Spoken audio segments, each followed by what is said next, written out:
be foreclosed on. And that would happen when people don't pay. So that's why we're going. So y'all be ready in the morning. Okay. Okay. I'm with McBrides Films, and we're talking with Tasha about our foreclosure. And she's on the phone, and we're heading back to Pflugerville, and we're also conferencing her on this call. Go on, dear. So we'll leave tomorrow about, let's say, 8 o'clock, and then we're going to go to a lawyer. I've got a piece of paper that I've got to notarize, and that's they can notarize it there. Proceedings. It's not about, hey, can we help you at that point? Because we've actually been working with this guy for 3 years, because he's been late every month for 3 years since he bought it. Right. And so we've been working with him for the 3 years, and now he went in and not paying. And so that, that's the deal breaker there, because, I mean, we've helped him out for 3 years, and enough is enough. We hate when it comes down to this. Well, you have to foreclose or either evict someone for non-payment, because we try to work with people, but we can only go so far. We give to charity in other ways, but not when it comes to, we give charity in like lower rent than market value sometimes, low payment on when you're buying, to try to help families out. But our charity doesn't go further than that, because we're also in business to make a profit as well. We let them know, hey, you're late, or hey, you're late again. Hey, you're late again. Don't forget the late fee, and we did all that for 3 years. And then when he stopped paying, all bets are off at that point. Right. So ain't that America? Yeah, ain't that America?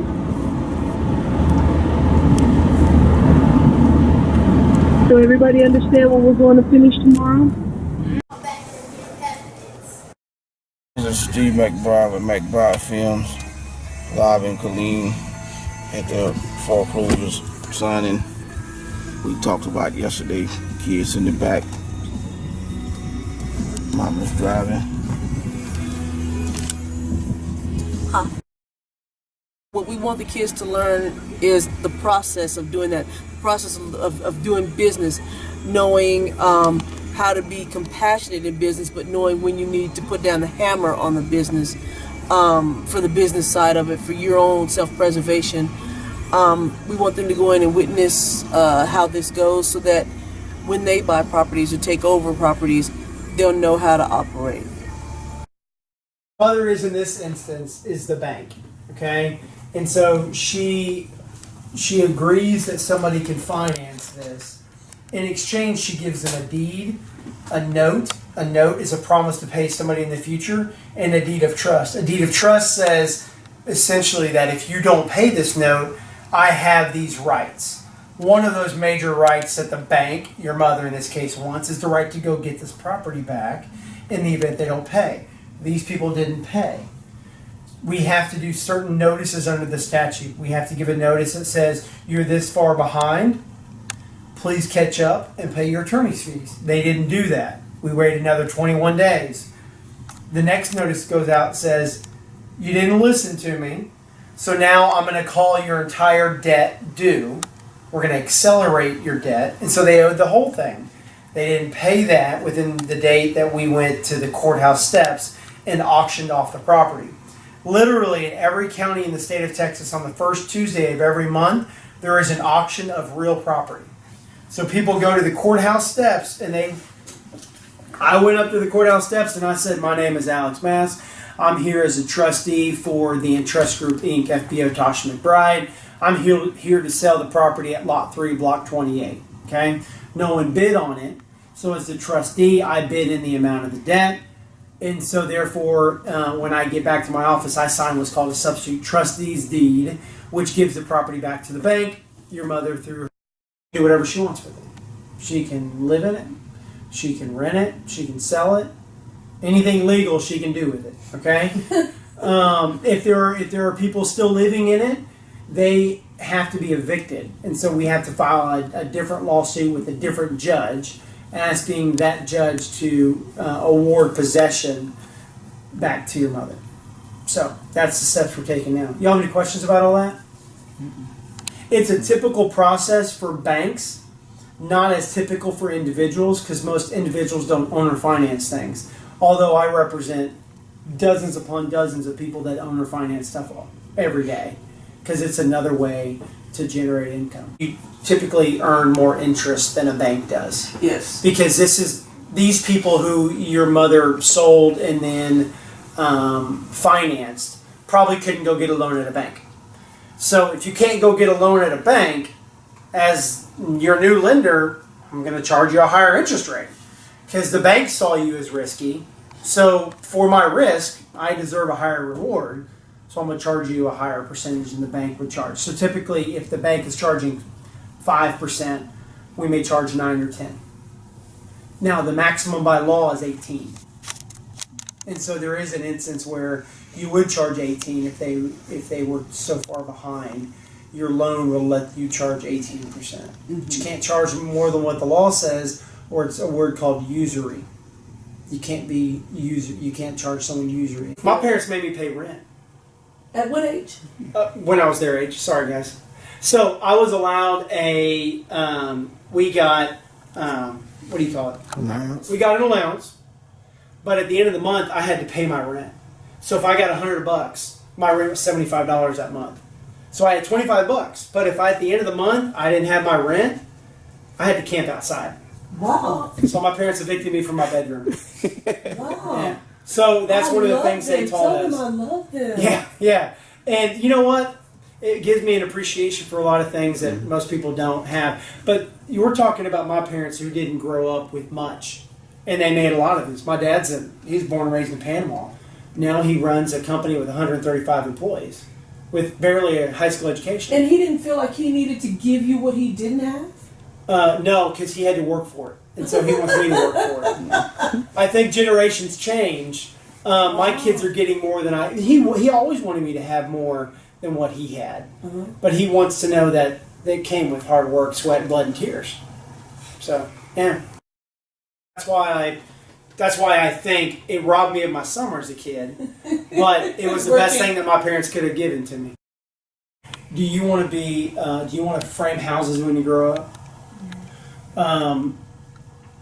Do you want to dig ditches when you grow up? No. I did all those growing up. And I have a more appreciation for those that do it than if I didn't do it. Because I sit in AC all day and I sit on my tail and I talk to people. But when I talk to that electrician that comes in and his boots are muddy, I'm not going to yell at him because he's getting my carpet muddy. Because I know he did what he had to do to earn a living for somebody today, while I got to sit in the AC and earn my living. So I think flipping burgers, my kids are going to flip burgers. They're not going to answer the phones in my law office. That's too easy for them. They're going to flip burgers. They're going to dig ditches, because when they are professionals, even if it's working at the sheriff's department, it's a hard job. When they're in that career, I want them to know that whoever they're dealing with may have had a really bad day because they were in the sun all day. And it's Texas. But we actually foreclosed and end up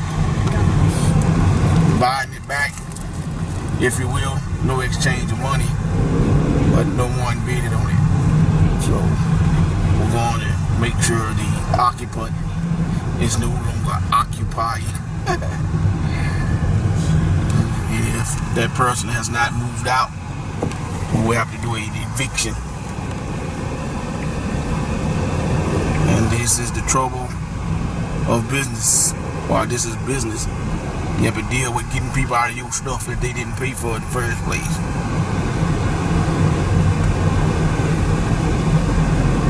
So hopefully this person has vacated the premises, and we're going to find out. And I would advise anybody to be very, very careful when they're going to do this, because if the person is still there, it's their home, even though they no longer own it and they've been foreclosed on. So you can't just walk in. So we'll see. Oh, good. They're already on this block. We might need them. Right. What did he say? What did you say? Yeah. Clothes and shit and ransacked everywhere. Like I see, you got about 4 junk cars in the back. 2 or 3 of them with one is busted out. This is a complete mess. I have to be careful where I step. Oh.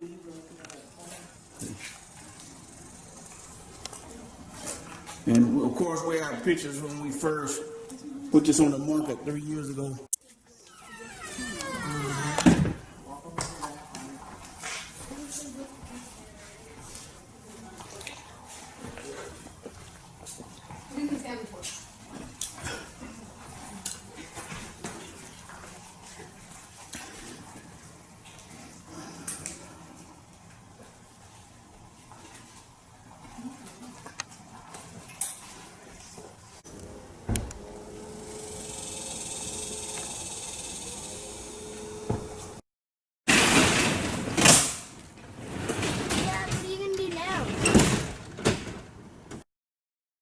I don't know. It's not gonna do any good. I wanna email him so bad and just let him know how I feel. What you say, dude? You know, you did us dirty. We tried to help you. We tried to help you for 3 years. We tried to help you. You were late every month, and then you stopped paying. And then you know, it just he did us dirty though. He really did us dirty. But that's between him and God because we gave him a way fair shake. I know that's between him and God. Extremely fair shake. There's a song by John Legend. It was in Django Unchained. He called, I know vengeance is the law, but I want to carry out this one myself. You know, and sometimes you feel like that. Yeah, it's not gonna stop me from, you know, if I have another tenant that calls and says, hey, you know, because they don't, the ones our core tenants don't do that. So they haven't done that. Well, you have to do an assessment. And that's one bad apple. And your assessment is what I said at the end of episode 2 of Moving On Up. I said, wait on your money. I mean, you wait there until they give you your money. In layman's term, you better have my money.